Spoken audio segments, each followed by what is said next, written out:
জরুরি কাজে দেশে ফেরার কারণে হায়দ্রাবাদের বিরুদ্ধে চেন্নাই সুপার কিংসের হয়ে আগের ম্যাচটি খেলতে পারেননি মুস্তাফিজুর রহমান।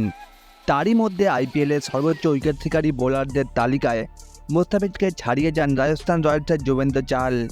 গতকালই ভারতে ফিরেছেন মুস্তাফিজ।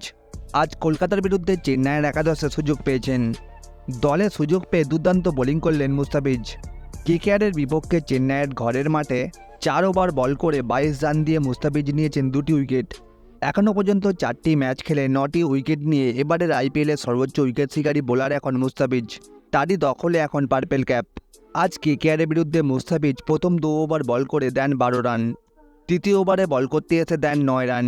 আর কলকাতার ইনিংসের শেষ ওভারে মুস্তাফিজের বলে ছক্কা মারতে গিয়ে আউট হয়েছেন কলকাতার অধিনায়ক শ্রেয়াস আইয়ার এবং মিচেল স্টার্ক।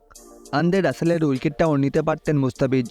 18তম ওভারে মুস্তাফিজের কাটার বলে পুল করতে গিয়ে বলটি রাসেলের ব্যাটে লেগে উইকেটকিপার ধোনির দিকে যায়, কিন্তু উইকেটকিপার ধোনি বলটি ধরতে পারেননি।